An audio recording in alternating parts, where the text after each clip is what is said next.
Hi. Hello అండి. ఓం నమో వెంకటేశాయ. నేను 7 శనివారాల వ్రతాన్నయితే complete చేసేసానండి. నాకు నిజంగా చాలా చాలా చాలా సంతోషంగా అనిపించింది. ఆ స్వామే దగ్గరుండి, తనే నడిపించి, తనే ఈ 7 వారాలు నా వెనక ఉండి ఈ పూజను చేయించుకున్నారనిపిస్తోందండి.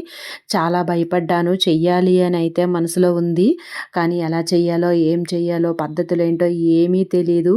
అలా భయపడ్డ నేను స్వామి మీదే భారం వేసి నేనైతే పూజని స్టార్ట్ చేసేసాను.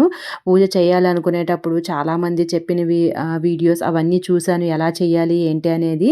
కానీ ఏదో ఒకటే మనం నమ్ముకొని అదే ఫాలో అయిపోతే బావుంటుంది అనిపించి నేనైతే 7 శనివారాల వ్రతం అనే ఒక బుక్‌ని తీసుకున్నానండి. ఇంకా దానిలో ఉన్నట్టుగానే నేను ఫాలో అయిపోయాననమాట.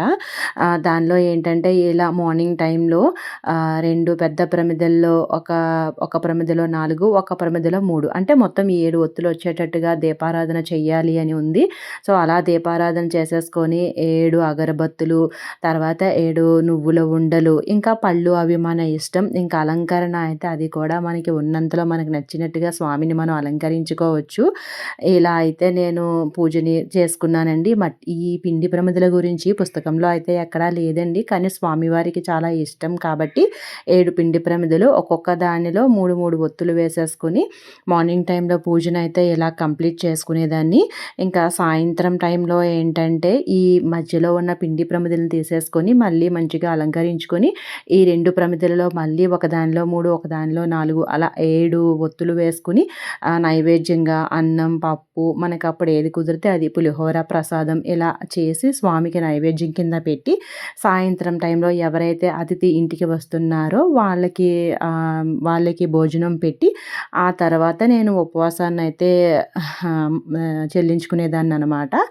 మార్నింగ్ టైం అంతా ఉపవాసం ఉండేదాన్ని. సాయంత్రం వచ్చిన అతిథులనే స్వామి అమ్మవార్లాగా భావించి వారికి భోజనం పెట్టిన తర్వాత నేను ఉపవాసాన్ని చెల్లించుకొని ఇంకా కలశం మీద పెట్టిన ఈ జాకెట్ ముక్కని ఆ కొబ్బరికాయని కూడా వారికి ఇచ్చేసేదాన్ననమాట తాంబూలం రూపంలో. నేనైతే ఈ రకంగా చేసుకున్నానండి. అలా కుదరని వాళ్ళు అంటే ఇంటికి ఇలా ప్రతి వారం రావటం అతిథులు కుదరదు అన్నవాళ్ళు చాలామంది చేసుకుంటున్నట్టుగా చక్కగా 7 వారాలు పూర్తయిపోయిన తర్వాత 7వ వారం రోజు 7గురు అతిథులు కానీ లేదా 7గురు దంపతులు కానీ భోజనం కానీ లేదా తాంబూలం కానీ మనకి ఎలా కుదిరితే అలా ఎంతలో వీలైతే అంతలా చేసుకోవచ్చండి. దీనిలో ఏమి ఇబ్బంది లేదు. స్వామి మీద నమ్మకం ఉంచి బాగా భక్తి భావంతో ఇష్టంగా ప్రేమగా పూజ చేసుకోవడం మాత్రమే ఇందులో ఇంపార్టెంట్ అండి. ఎంత పెట్టాము ఎంత ఘనంగా చేసామో అది ఏమీ స్వామి చూడరు.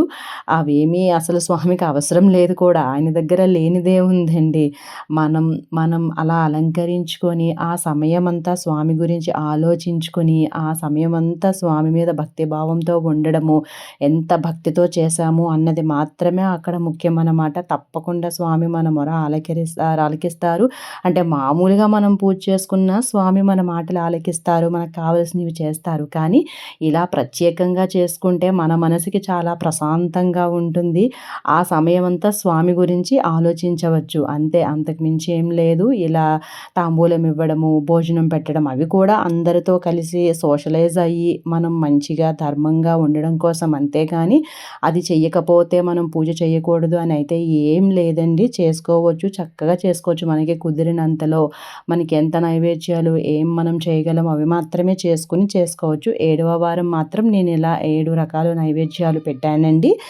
ఇంకా వడ్డీ వారం గురించి పుస్తకంలో అయితే ఎక్కడా లేదు. కానీ మరి అందరూ చేస్తున్నారు. స్వామికి కూడా వడ్డీ కాసులవాడు అంటారు కాబట్టి అది కూడా చేసేసాను. ఏముందండి, ఇంకొక వారం స్వామిని మళ్ళీ మనం సేవించుకోవచ్చు కదా.